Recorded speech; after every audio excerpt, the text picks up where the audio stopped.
आज के सत्संग के जरिए गुरु अमरदास जी महाराज हमारा मार्गदर्शन करते हुए समझा रहे हैं कि हमारी आत्मा उस परमात्मा की अंश है। ये जब से सृष्टि बनी तभी से ये अपने असल से जुदा है। मन के अधीन होकर या मन का साथ लेकर किए हुए कर्मों के कारण ये आवागमन के चक्र में फंस चुकी है और बार बार जन्म व मृत्यु के दुख उठा रही है। परमात्मा की अंश होने के नाते इसके अंदर कुदरती कशिश है, परमात्मा के प्रति वो खिंचाव है जिसके कारण ये वापस जाकर अब उसमें समाना चाहती है, अपने परम पिता परमात्मा से मिलाप पाना चाहती है। यही कारण है कि तमाम दुनिया के लोग अपनी अपनी अक्ल के अनुसार उस मालिक की भक्ति किया करते हैं, लेकिन आज तक हमारा उस मालिक से मिलाप नहीं हो सका, हमारी मुक्ति नहीं हो पाई।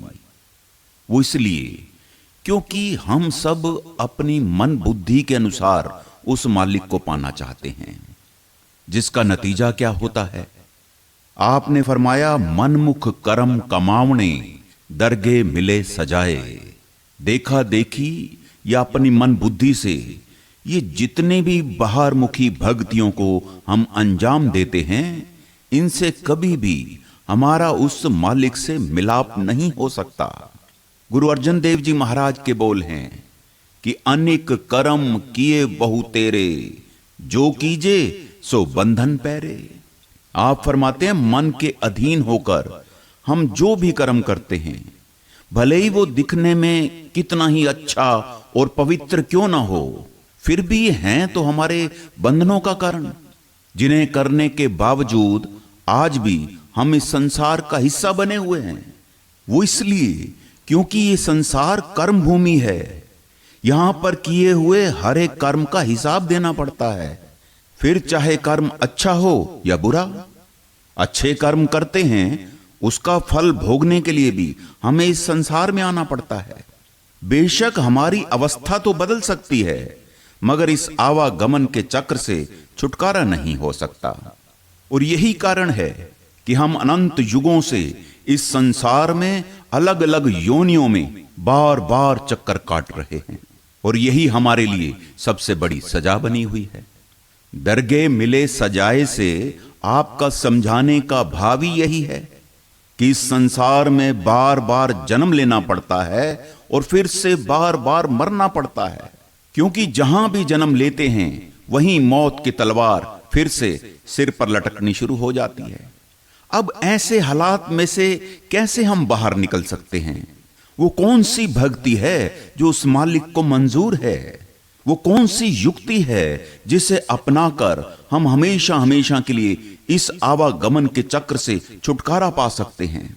तो आपने फरमाया, बिन गुर किने ना पायो, बिरथा जन्म गवाए। गुरु के बगैर हमें उस युक्ति, साधन और तरीके का पता ही नहीं लग सकता। इसलिए जो परमार्थ की राह पर गुरु की जरूरत कोई नहीं समझते, गुरु की संगति नहीं करते, आप फरमाते हैं उनका तो जन्म ही व्यर्थ चला जाता है। सो आपके समझाने का भाव सिर्फ इतना है कि यदि हम वास्तव में जन्म मृत्यु के चक्र से हमेशा के लिए निकलना चाहते हैं या अपने असली घर वापस जाना चाहते हैं, तो हमारा किसी पूर्ण संत सतगुरु की शरण में जाना अति आवश्यक है। क्योंकि मालिक की सच्ची भक्ति के लिए गुरु का होना बहुत जरूरी है। गुरु के पास जाने से ही भक्ति की शुरुआत होती है, या यूं कहना चाहिए कि गुरु के पास जाएंगे पता तभी चलेगा कि भक्ति का सच्चा मार्ग कौन सा है, भक्ति क्या है और उस पर चलना कैसे है।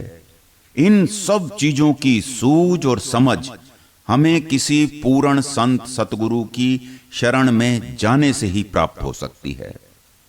स्वाभाविक सी बात है कि जब से हम पैदा हुए तब से लेकर आज तक हमें हर छोटे से छोटे काम को सीखने के लिए या बड़े से बड़े मुकाम को हासिल करने के लिए हमें हर जगह किसी न किसी उस्ताद की या गुरु की जरूरत पड़ी।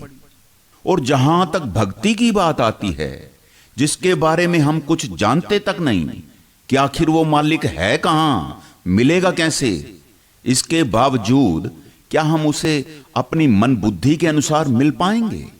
इसलिए साईं बुल्ले शाह फरमाते हैं कि बिन मुर्शिद कामिल बुलिया, तेरी ऐमे गई इबादत कीती। कितने कितने ऋषि मुनियों तपस्वियों के उदाहरण हमारे सामने हैं। हजारों हजारों साल तप करने के बावजूद किसी को काम ने गिरा दिया, किसी को क्रोध ने। वो इसलिए क्योंकि अपने मन के पीछे लगकर भक्तियां की। नतीजा क्या हुआ? मालिक से तो मिलाप हुआ नहीं, उल्टा अहंकार में चूर चूर हो गए, यहां तक कि अपना जन्म भी बर्बाद कर बैठे।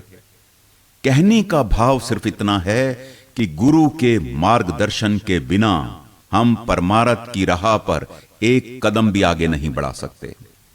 तो फिर अब मन में सवाल पैदा होता है कि हम किसे अपना गुरु बनाएं?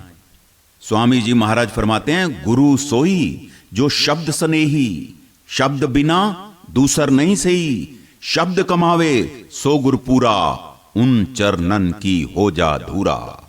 आप फरमाते हैं, जो गुरु शब्द का भेदी हो, खुद भी शब्द का अभ्यास करता हो और अपनी शरण में आए हुए जीवों को भी अंतर्मुख शब्द या नाम के अभ्यास की युक्ति सिखाता हो। बाबा कबीर भी यही फरमाया करते थे कि गुरु गुरु में भेद है, गुरु गुरु में भाव। कबीर ऐसा गुरु नित बंधिए, जो शब्द बतावे ताओ। कोई शब्द का भेदी। अगर भाग से ऐसा गुरु मिल जाए तो मनुष्य जन्म में आने का हमारा मकसद ही पूरा हो जाए, क्योंकि गुरु के माध्यम से ही हमारा उस मालिक के साथ मिलाप हो सकता है। हालांकि दुनिया में गुरुओं की कमी नहीं, गुरु तो बहुत हैं, लेकिन नाम का भेद देने वाला कामिल मुर्शिद उस मालिक की कृपा के बगैर नहीं मिल सकता। गोस्वामी तुलसीदास जी के बोल हैं कि बिन हरि कृपा मिले नहीं संता। महाराज भी यही समझाया करते थे कि अंधे की ताकत नहीं कि वो आंखों वाले को पकड़ ले, जब तक आंखों वाला दया करके उसे अपनी उंगली ना पकड़ा दे या उसे आवाज देकर अपने पास ना बुला ले। यही बात आपने फरमाई कि कृपा करे गुर पाइए। कृपा करे से आपका सीधा सीधा इशारा उस कुल मालिक की तरफ है जिसने सारे संसार की रचना की। उसी को संतों महात्माओं ने वाहेगुरु, अकाल पुरुष, परमात्मा, हरि, गॉड, शब्द या नाम कहा है। जिसे वो परमात्मा अपने साथ मिलाना चाहता है, उसे किसी ना किसी के जरिए वो वक़्त के संत सतगुरु का मिलाप भी करवा देता है। और फिर गुरु क्या करता है? आपने फरमाया, हर नामो दे दिरड़ाए। असल में गुरु ही अंदर उस सच्चे नाम के साथ जोड़ता है। गुरु के साथ मिलाने का मकसद ही यही है कि वो हमें नाम का भेद देकर मालिक की सच्ची भक्ति में लगा देता है और यह भी समझा देता है कि हमारी भक्ति के लायक सिर्फ और सिर्फ एक परमात्मा है और वो परमात्मा शब्द या नाम स्वरूप में है। इसलिए शब्द या नाम की कमाई के द्वारा ही उसे अपने अंतर में खोजा जा सकता है, उसके साथ मिलाप किया जा सकता है। अब नाम का जिक्र आते ही हमारे मन में फिर से विचार आता है कि नाम के लिए हमें गुरु के पास जाने की क्या जरूरत है। इतने ग्रंथ पोथियां मालिक के नामों से तो भरी पड़ी हैं और कितने नामों को तो हम खुद ही जानते हैं। हम किसी भ्रम में ना रह जाएं, इसलिए कबीर साहब ने फरमाया कि कोट नाम संसार में ताते मुकत ना होए। कहते हैं मालिक के तो करोड़ों नाम हैं इस संसार में, सारी जिंदगी भी अगर हम उनका सिमरन करते रहें मुक्ति नहीं हो सकती। किस नाम को जपने से मुक्ति होगी? तो आपने फरमाया, आद नाम जो गुपत जप बूझे विरला कोय। वो आद नाम कौन सा है? कौन बताएगा उसके बारे? तो पलटू साहब ने फरमाया, नाम स्नेही संत नाम को वही मिलावें। क्यों? आपने फरमाया, वे हैं वाकिफकार मिलन की राह बतावें। भले ही अनेकों नामों से हम उस मालिक को पुकारा करते हैं, जो मालिक के गुणों के आधार पर या हमने अपने अपने प्यार में आकर रखे हुए हैं, वो भी मुबारक हैं। मगर जो नाम हमें यहां से मुक्ति दिला सकता है, उसके बारे तो कोई संत सतगुरु ही समझा सकता है, क्योंकि वो नाम किसी भाषा, बोली या जबान से बोले जाने वाला लफ्ज नहीं। वो नाम तो परमात्मा की करतारी शक्ति है, जिसके सहारे ये धरती, आकाश, खंड, ब्रह्मांड खड़े हैं। वाणी भी कहती है, नाम के धारे सगले जंत, नाम के धारे खंड ब्रह्मांड। और उस नाम के वाकिफकार केवल संत सतगुरु होते हैं। वो समझाते हैं कि हमारा अस्तित्व उस नाम के सहारे कायम है। जिस दिन मालिक उस नाम की ताकत को यहां से वापस बुला लेगा, यहां परले महापरले हो जाएगी। हमारे अंदर से वापस बुला लेगा, हमारी हस्ती मिट जाएगी। हम उसी नाम का सहारा लेकर इस संसार में आए, और अब उसी नाम का सहारा लेकर ही हम वापस अपने असली घर, असली ठिकाने पर पहुंच सकते हैं। हम सबके लिए 84 के बंधन से आजाद होने का केवल एक ही जरिया है, और वो है परमात्मा का वो आदि नाम। हालांकि वो नाम पहले से ही हमारे अंदर मौजूद है, मगर हमें उसका एहसास नहीं है। हमारे अंदर होते हुए भी हम उससे अनजान हैं। इसलिए सतगुरु वो तरीका समझाते हैं, अंतर्मुख अभ्यास की वो विधि सिखाते हैं, जिसके जरिए हमारा भी अंदर उस सच्चे नाम के साथ रिश्ता जुड़ सकता है, और हमेशा हमेशा के लिए जन्म मरण के चक्र से छुटकारा हो सकता है। संतों महात्माओं के इतना समझाने के बावजूद अगर हम फिर भी बाहरमुखी कर्म कांडों में ही उलझे रहे, तो हम खुद ही अपने हाथ में आए हुए अनमोल अवसर को यूं ही व्यर्थ में बर्बाद कर रहे हैं। अगर मालिक की कृपा से वक़्त का संत सतगुरु मिल गया, नाम का भेद मिल गया, तो उसके बाद हमें क्या करना चाहिए, इसके बारे आप फरमाते हैं, मन रे दूजा भाव चुकाए। क्योंकि परमार्थ मन की साधना है, तन की नहीं। तन आता है, मुबारक है। तन की हाजिरी के साथ मन की हजूरी का होना बहुत जरूरी है। इसलिए तो आप मन को संबोधन कर रहे हैं कि मन रे दूजा भाव चुकाए। ये दूजा भाव क्या है? एक मालिक के बगैर बाकी ये जो कुछ भी है, ये सब दूजा भाव है। भाव का अर्थ होता है प्रेम, प्यार, और दूजा यानी एक मालिक दूजी रचना, जिसको संतों महात्माओं ने द्वैत भी कहा है, दुविधा भी कहा है। जैसे दोहराए पर खड़ा इंसान जब ये नहीं समझ पाता कि मैं इधर जाऊं या उधर, यही दुविधा है। ठीक इसी तरह से परमार्थ की राह पर जब तक बंदे को कोई पूर्ण संत सतगुरु नहीं मिलता, जीव भी द्वैत भाव के कारण उस मालिक की तलाश में इधर से उधर भटकता फिरता है। लेकिन यहां पर आपके समझाने का भाव सिर्फ इतना है कि अब तो हमें गुरु मिल गया, नाम मिल गया, पता लग गया कि मालिक की सच्ची भक्ति का रास्ता कौन सा है, भक्ति क्या है, उस पर चलना कैसे है। तो फिर हमें चाहिए कि अपने मन में से द्वैत की भावना को निकालें, दुविधा को छोड़ें, और कहीं बाहर भटकने की बजाय अंदर बैठे उस मालिक के साथ रिश्ता जोड़ें। क्योंकि सच्ची भक्ति तो सिर्फ एक मालिक की है। हम उस एक की भक्ति को छोड़कर दुनिया के मोह और प्यार में डूबे पड़े हैं। यही तो दूजा भाव है जिसे आप चुकाने की बात कर रहे हैं। लेकिन यह दूजा भाव समाप्त कैसे होगा? तो पंचम पातशाह हिदायत देते हैं। आप फरमाते हैं, एको जप एको सलाहे, एक सिमर एको मन आहे। कहते हैं, एक कस के गुण गाओ अनंत, मन तन जप एक भगवंत।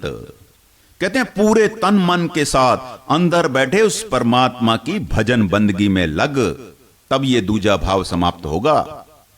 दूजे भाव को समाप्त करने का तरीका ही यही है कि सतगुरु के बख्शे हुए नाम के सिमरन के द्वारा अपने फैले हुए ख्याल को समेटकर अंदर उस शब्द के साथ जोड़ना। तब हमें सच्चे सुख का अनुभव होगा। दुनिया का हर एक इंसान सुख तो पाना चाहता है, लेकिन असल सुख है कहां, यह किसी को खबर नहीं। इसलिए 9वीं पातशाही गुरु तेग बहादुर महाराज जी ने फरमाया कि सब सुख दाता राम है, दूसर नाहिन कोय। वो मालिक ही सुखों का भंडार है, पर वो है कहां? तो आपने फरमाया अंतर तेरे हर वसे। कहते हैं वो मालिक कहीं बाहर नहीं, वो तो सबके अंदर है और मिलेगा भी अंदर से। मगर कैसे? तो आपने फरमाया गुरु सेवा सुख पाए। वो मालिक गुप्त रूप से शब्द स्वरूप में हम सभी के अंदर विराजमान है और वो गुरु की सेवा के जरिए ही प्रकट हो सकता है। और गुरु की सेवा क्या है? तो आपने एक और जगह फरमाया कि गुरु की सेवा गुरु भक्ति है। और गुरु भक्ति क्या है?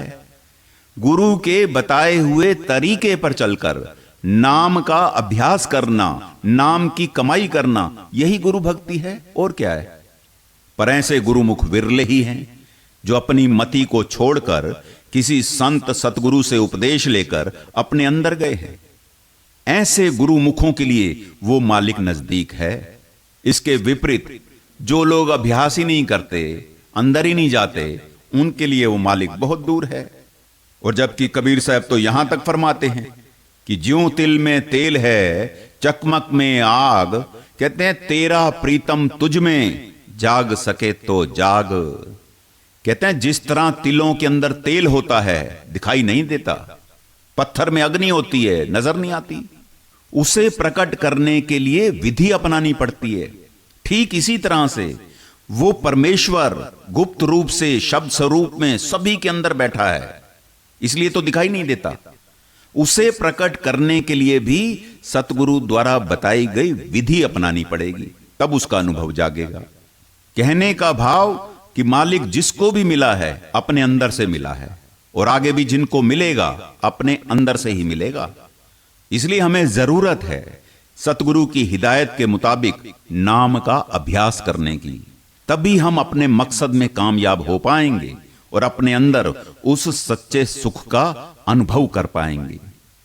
और इस बात का और खुलासा करते हुए आपने कहा सच बाणी सच शब्द है, जा सच धरे प्यार। इसमें कोई दो राय नहीं। ये जो संतों महात्माओं की बाणियों को हम पढ़ा करते हैं, सत्संगों में सुना करते हैं, ये बाणियां भी सच्ची हैं। हालांकि इनकी हिस्ट्री ट्रेस की जा सकती है, कोई 500 साल पुरानी है, कोई 1000 साल पुरानी है। विचार तो ये आता है कि क्या उससे पहले सच नहीं था।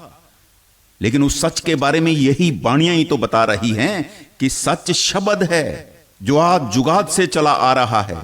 इसलिए तो गुरु नानक देव जी महाराज ने फरमाया आद सच जुगाद सच है भी सच, नानक होसी भी सच।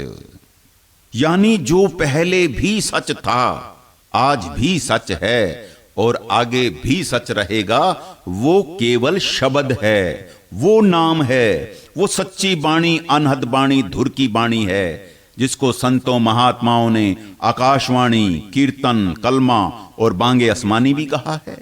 और वो कहीं बाहर नहीं, वो मीठी से मीठी, सुरीली से सुरीली आवाज है, वो निर्मल नाद दिव्य ध्वनि है जिसके अंदर आवाज भी है और प्रकाश भी। और वो दिन रात 24 घंटे हम सब की आंखों के पीछे धुनकारें दे रही है। वही सच्ची बाणी है जो हमारे प्यार के काबिल है। मगर इस वक्त हमारा दुनिया के साथ प्यार है, इसलिए कूड़ और नाशवान चीजों के पीछे भाग रहे हैं। जब तक अंदर हो रही उस सच्ची बाणी से हमारा प्यार नहीं पड़ता, तब तक हमारा यहां से छुटकारा नहीं हो सकता। अब एकदम दुनिया से तोड़कर उस बाणी से, उस मालिक से तो प्यार पैदा हो नहीं सकता, क्योंकि वो तो निराकार है, इसलिए उससे प्यार पड़ता नहीं। और जब तक उससे प्यार नहीं होता तब तक भक्ति नहीं होती, और जब तक भक्ति नहीं होती तब तक मिलाप नहीं होता। फिर क्या करें? यहां पर आकर इंसान बेबस और लाचार हो जाता है। इसलिए आपने सत्संग की शुरुआत में ही मालिक के मिलाप के लिए गुरु की अहमियत के बारे में समझाया था, क्योंकि गुरु ही हमारे अंदर अपने लिए उस मालिक का प्यार पैदा करता है। यही बात गुरु अर्जन देव जी महाराज ने फरमाई कि आपे लायो अपना प्यार, सदा सदा तिस गुरु को करी नमस्कार। जरूरत है इस बात को समझने की कि गुरु का असल स्वरूप शब्द है और शब्द ही परमात्मा है, और उस शब्द या परमात्मा के साथ प्यार पैदा करना मन बुद्धि का खेल नहीं। उसके साथ प्यार पैदा करने के लिए पहले हमें उसके साथ जुड़ना पड़ेगा, यानी सतगुरु के उपदेश के मुताबिक नाम का अभ्यास करना पड़ेगा। तभी अंतर में उस सच्चे शब्द के साथ प्रेम जागेगा, और जब उस शब्द के साथ प्रेम जागृत होगा उसमें ताकत है कि वो खुद ब खुद हमारे फैले हुए ख्याल को अपनी ओर खींच लेगा, यानी वो हर का नाम हमारे हृदय में बस जाएगा। अभी हमारे अंदर दुनिया का प्यार बसा हुआ है, जब इसके स्थान पर नाम का प्यार आ जाएगा नतीजा क्या होगा? तो आपने फरमाया होमे क्रोध निवार, तभी होमे और क्रोध आदि विकारों का खात्मा हो जाएगा। इसके अलावा और कोई जरिया है नहीं। ये होमे क्या है और इसका हमारे जीवन पर क्या प्रभाव पड़ता है, इसके बारे में गुरु साहब आगे चलकर खुलासा करेंगे, लेकिन यहां पर तो आपका समझाने का भाव सिर्फ इतना है कि ये होमे क्रोध आदि विकार हमारे और परमात्मा के बीच हैं दीवार, और इसे अपने अंदर से हटाने का जरिया है नाम का अभ्यास। जैसे जैसे नाम हमारे हृदय में बसता जाएगा ये होमे बाहर निकलता जाएगा। जैसे अंधेरे मकान में से अंधेरे को बाहर निकालने की लाख कोशिशें करें, अंधेरा बाहर निकल नहीं सकता। अंधकार को समाप्त करने का एक ही तरीका है, हम वहां पर प्रकाश ले आएं। अंधकार तो अपने आप ही समाप्त हो जाएगा। इसी तरह होमे क्रोध आदि विकारों को अपने अंदर से निकालने का एक ही जरिया है, जिसके बारे स्वामी जी महाराज फरमाया करते, शब्द हटावे सब अहंकार, शब्द छुड़ावे सभी विकार, शब्द बिना कुछ और न सार, मैं तो ही कहूं पुकार पुकार। क्योंकि शब्द ही वो ताकत है जिसके प्रकट होने से अहंकार, मन के सारे विकार दूर हो सकते हैं। जैसे जैसे हम शब्द या नाम की कमाई करते जाएंगे ये होमे और विकार भी हमारे अंदर से बाहर निकलते जाएंगे, जिनके कारण हमारा मन अति गंदा और मैला हो चुका है, और इसे साफ करने का भी यही तरीका है। इसलिए आपने फरमाया मन निर्मल नाम ध्याइए। भले कोई कहता रहे कि नहीं जी पहले तो मन को साफ करो फिर नाम का अभ्यास करो, गुरु साहब फरमाते हैं इस गलत फहमी को छोड़ो, बल्कि नाम का अभ्यास करेंगे तभी मन निर्मल होगा, और जब ये मन निर्मल होगा नतीजा क्या होगा? आपने फरमाया ता पाए मोख द्वार, तब हम उस मुक्ति के द्वार पर पहुंचने के काबिल बनेंगे। अब ये होमे है क्या? तो आपने फरमाया होमे विच जग बिनसदा, मर जम्मे आवे जाए। तमाम दुनिया के लोग होमे की बीमारी से पीड़ित हैं, और अचरज की बात तो यह है कि किसी को इस बात की खबर तक नहीं कि होमे के कारण ही हम बार बार जन्म मरण के दुख उठा रहे हैं। वो इसलिए क्योंकि परमात्मा को हमने अलग समझा हुआ है, कर्ता हम खुद बन बैठे हैं, और जबकि सारी सृष्टि का कर्ता धर्ता वो रब है। गुरु ग्रंथ साहिब में शुरुआत में ही मूल मंत्र के अंदर ही फरमाया गया, एक ओंकार सतनाम कर्ता पुरख। कर्ता पुरुष तो वो एक परमेश्वर है जो कुल कायनात को चला रहा है, लेकिन सारी दुनिया में जिस ओर निगाह डालकर देख लो हर कोई कर्ता पुरुष बना बैठा है, और जबकि सारी सृष्टि का कर्ता धर्ता वो रब है। लेकिन होमे के कारण, ईगो के कारण हमने तो अपने आप को ही कर्ता मान लिया, इसलिए तो इस आवागमन के जाल में फंस गए। 84 लाख योनियों के चक्कर भी आज तक हम इसलिए काट रहे हैं, और इस चक्र में से हम तभी बाहर निकल सकते हैं जब हम खुद कर्ता बनने की बजाय कर्ता पुरुष उस मालिक को माने। ये जो कुछ हो रहा है ये सब उसकी मौज है, ये सब उसके हुक्म से हो रहा है, कुछ भी हुक्म से बाहर नहीं। लेकिन फिर भी हम कहते हैं कि नहीं ये तो मैंने किया, ये मैं करूंगा, ये मेरा है। कबीर साहब फरमाते हैं जब लग मेरी मेरी करे, तब लग काज एक ना सरे। कहते हैं जब ये जाने मैं किच करता, तब लग गर्भ जून में पड़ता। जब तक हम उस मालिक की हस्ती से परे अपनी हस्ती बनाने की नाकाम कोशिश करते रहेंगे, तब तक हमारा काम भी हरगिज नहीं बन सकता। जब तक हमारी ये सोच कायम है कि मैं कुछ करता हूं, मेरा किया हुआ होता है, तब तक इस संसार में हमारा आने जाने का सिलसिला भी चलता रहता है। गुरु साहिब के समझाने का भाव सिर्फ इतना है कि जब तक जीव मन मर्जी के साधनों के द्वारा प्रभु प्राप्ति का यत्न करता रहेगा, ये होमे के अधीन रहेगा। और जब तक होमे में रहेगा, तब तक इसे मालिक के हुक्म की पहचान नहीं हो सकती, इसका उस मालिक से कभी मिलाप नहीं हो सकता। क्योंकि सारी जिंदगी तो अपने मन को आगे रखा, मन मुक्ता में रहे। फिर नतीजा क्या हुआ?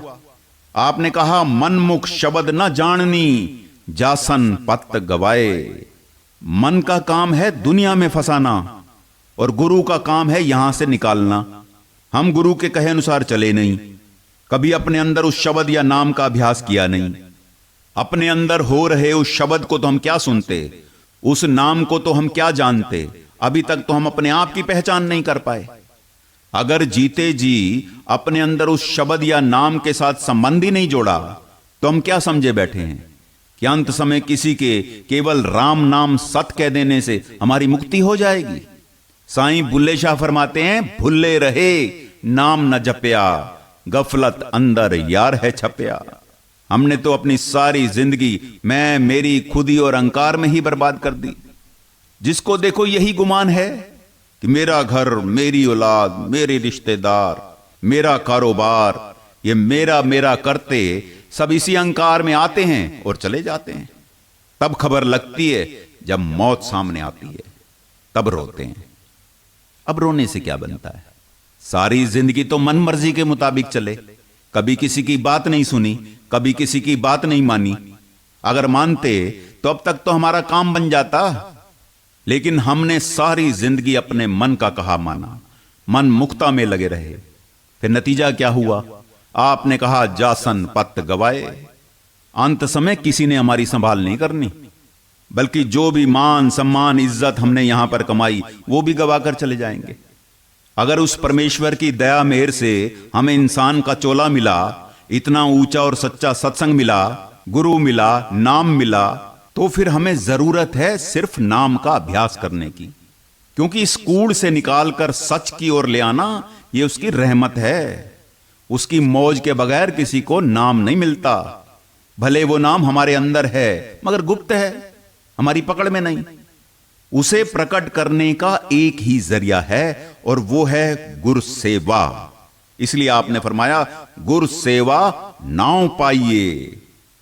कौन सी सेवा करें कि वो नाम हमारे अंदर भी प्रकट हो जाए? एक अंदर की सेवा है, दूसरी बाहर की। काम तो अंदर की सेवा से बनेगा, बाहर की सेवा तो केवल और केवल माहौल बनाने के लिए है, तन मन में नम्रता जगाने के लिए है। बाहरी सेवा करेंगे, मन झुकना सीखेगा, सतगुरु के प्रति प्रेम जागेगा, अभ्यास करने को दिल चाहेगा। अगर हमें भी समझ होती तो हम भी तन से सेवा करते, मन लगाकर साध संगत की सेवा करते, सतगुरु की बख्शी हुई सेवा में दिलो जान लगा देते। कहने का भाव सिर्फ इतना है कि सेवा के अंदर भी समर्पण की झलक आनी चाहिए, ना कि अहंकार की। सेवा के दौरान अगर किसी का दिल ही दुखा दिया, आपने तो अपने परमार्थ की जड़ ही काट दी। वाणी कहती है, सलाम जवाब दोए करे, मुंडो कुत्था जाए। ऐसी सेवा का कोई फायदा नहीं। वहां जाकर मत्था टेक दिया, बाहर आके अपना रोब दिखाते हैं। आमतौर पर देखा जाता है, जिनको ऊंचे ओहदों पर बिठा दिया, वो नीचे वालों को तो कुछ समझते ही नहीं। बाबा कबीर के बोल हैं, आपस को दीरक कर जाने और अनको लगमात। कहते हैं मनसा बाचा कर्मना, मैं देखे दो जग जात। कहते हैं मन से, वचन से, कर्म से जो लोग अपने आप को श्रेष्ठ और दूसरों को तुच्छ समझते हैं, कहते हैं ऐसे लोगों को मैंने नरकों में सड़ते हुए देखा है। सेवा सतगुरु की करनी है, ना कि मन की। अगर झाड़ू मारने की सेवा मिली है, आपने झाड़ू मारा लेकिन कूड़ा साफ हुआ ही नहीं, तो क्या वो झाड़ू मारा गया? सत्संग करने की सेवा मिली, सत्संग किया, लेकिन संगत के अंदर उमंग जागी नहीं, क्या वो सत्संग हुआ? सत्संग वो जो अंदर तक झंझोड़ दे, सत्संग वो जो परमेश्वर से नजदीकी पैदा कर दे, सत्संग वो जो भजन सिमरन के प्रति उमंग जगा दे। खैर, बात लंबी ना हो जाए, स्वामी जी महाराज फरमाते हैं, गुरु राजी तो करता राजी, काल कर्म की चले ना बाजी। जब हमारी सेवा से गुरु राजी हो जाएगा, गुरु की खुशी हासिल हो जाएगी, तो वो मालिक भी खुश हो जाएगा, क्योंकि वो गुरु से अलग है नहीं। हर का सेवक सो हर जेहा, भेद न जाने मानस देहा। गुरु मालिक से अलग नहीं, गुरु राजी होगा, वो मालिक भी राजी हो जाएगा, और इस तरह हम उस सच में समाने के काबिल बन जाएंगे। इसलिए तो आप हिदायत दे रहे हैं कि शब्द मनिए गुर पाइए, विच्चो आप गवाए। शब्द मनिए से भाव, जो गुरु ने हमें शब्द या नाम का भेद बताया उसे माने, भाव उसका अभ्यास करें। इसका नतीजा क्या होगा? तो आपने फरमाया शब्द मनिए गुर पाइए। यहां गुर पाइए से भाव अंदर के शब्द गुरु से है। अगर बाहर का दिया हुआ भेद मानेंगे, अभ्यास करेंगे, अंदर का भेद खुल जाएगा, वो शब्द प्रकट हो जाएगा। क्योंकि अभी तक तो हमने संत मार्ग के बारे में केवल सुन रखा है, मगर कभी उस पर चलने की कोशिश नहीं की। और ये ठीक इसी तरह से है जैसे हमने दवाई तो ले रखी है मगर कभी खाई नहीं, टिकट ले रखी है, कभी गाड़ी में बैठे ही नहीं, तो फिर भरोसा कैसे जागे? और जब तक भरोसा नहीं, विश्वास नहीं, तब तक हमारा उस शब्द गुरु से मिलाप नहीं। इसलिए आपने सुनने से ज्यादा मानने पर जोर दिया, क्योंकि हम गुरु को तो मानते हैं लेकिन गुरु की नहीं मानते। गुरु का असल स्वरूप शब्द है और शब्द ही परमात्मा है। लेकिन जीव सुनता ज्यादा है, मानता कम है। कहने का भाव सिर्फ इतना है कि जब हम इस बात को मान लेंगे तो फिर एक ना एक दिन अभ्यास करते करते अपने अंदर उसे पहचान भी लेंगे।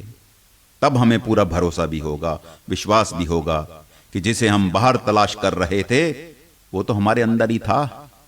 जिन्होंने भी गुरु के उपदेश पर अमल किया, उन्होंने अपने अंदर ही उस मालिक को पा लिया। फिर उसका नतीजा क्या हुआ? आपने फरमाया विच्चो आप गवाए। उनका फिर मैं मेरी का भाव ही समाप्त हो गया, जिसके बारे बाबा कबीर ने कहा, तू तू करता तू भया, मुझ में रही न हूं, वारी तेरे नाम पर, जित देखूं तित तू ही तू। नाम का अभ्यास करते करते जब वो नाम अंदर प्रकट हो जाता है, तब जीव की ऐसी अवस्था बनती है। जब मैं मेरी खत्म हो गई, होमे का पर्दा ही हट गया, तो वो मालिक तो कहीं दूर नहीं, आत्मा इस शरीर के अंदर है, परमात्मा भी इसके अंदर बैठा है। पंचम पाशाह ने कहा, एक का संगत एकत ग्रह बसते, मिल बात न करते भाई। कितने अचरज की बात है, दोनों को एक ही शरीर में रहते हुए सालों साल बीत गए, लेकिन आज तक आपस में कोई बातचीत नहीं। कारण पंचम पाशाह ने कहा, अंतर अलख न जाए लखिया, विच पर्दा हो में पाई।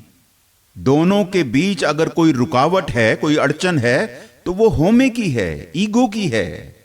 जब ये रुकावट ही रास्ते से हट गई तो दोनों तो आमने सामने हैं, अपने अंदर ही उसके दीदार हो गए, सच्ची खुशी का एहसास जाग गया।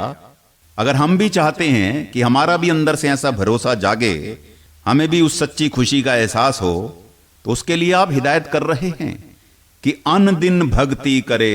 अन दिन, ये कोई हफ्ते महीने साल का कोर्स नहीं है, ये तो जब तक जीवन है, जब तक श्वास चल रहे हैं, रोजाना भक्ति करनी है। एंडलेस कोर्स है ये, हम किसी भुलेके में ना रह जाएं। इसलिए आपने साथ में कह दिया कि भक्ति किसकी करनी है। आपने कहा सदा साचे की लिवलाए, कहीं बाहर मुखी कर्म कांडों में नहीं उलझना, अंदर उस सच्चे शब्द के साथ जुड़ने की कोशिश करनी है। और यह तभी संभव होगा जब हम संसार से उपराम रहेंगे, प्रेम प्रीति अपने सतगुरु के चरणों में बढ़ाने का यत्न करेंगे, आशा वासा निज देश की दृढ़ रखेंगे और अपने निज घर जाने के लिए रोजाना तैयारी करेंगे, यानी बिना नागा नाम का अभ्यास करेंगे।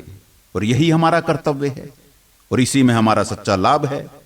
कहने का भाव सिर्फ इतना है कि जब तक हम पूरा समय और पूरी तवज्जो के साथ नाम का अभ्यास नहीं करेंगे, ये मन नहीं हारेगा। और जब तक ये मन नहीं हारेगा, तब तक ये शरण नहीं लेगा। और जब तक ये शरण नहीं लेगा तब तक हमारा उद्धार नहीं होगा। उद्धार हमारा तभी होगा जब हमारे अंदर भी सतगुरु का प्रेम जागेगा। तब हम पूरे तौर पर उनकी शरण भी लेंगे और अपने अंदर उस शब्द को पहचानने के काबिल भी बनेंगे। ये निज सार है और ये हम सबको समझना चाहिए। शुरुआत तो सिमरन से ही होगी। सिमरन करते करते जब वो सिमरन पक जाएगा, नतीजा क्या होगा?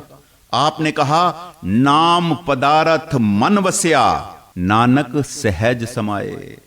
जिस दिन नाम हमारे मन में बस जाएगा, हम सहज ही उस मालिक में समाकर मालिक का रूप बन जाएंगे। अब इसे सहज किस लिए कहा? गुरु अमरदास जी महाराज ने ये जो आज हमें भक्ति का तरीका सारा समझाया, इसे सहज इसलिए कह रहे हैं क्योंकि इसके लिए हमें कोई घर बार छोड़कर जंगलों पहाड़ों पर जाने की जरूरत नहीं। कोई शरीर पर भभूत नहीं लगानी, कान नहीं पड़वाने, जटाएं नहीं रखनी, कोई धूनी नहीं रमानी, अपने आप को उल्टे नहीं लटकाना, भूखे प्यासे नहीं रहना। अभी जिस आसन में हम सब बैठे हैं, इसी आसन में बैठे बैठे केवल और केवल अपने अंतर में अपने सतगुरु का दिया हुआ नाम ही तो पुकारना है। इससे सहज और क्या हो सकता है? वो नाम पुकारते पुकारते एक दिन हम उस पूर्ण सहज अवस्था में चले जाएंगे जहां ना जन्म है ना मरण। हमेशा हमेशा के लिए हमारी मुक्ति हो जाएगी, आना जाना समाप्त हो जाएगा। मनुष्य जन्म में आने का जो असल मनोरथ है वो पूरा हो जाएगा।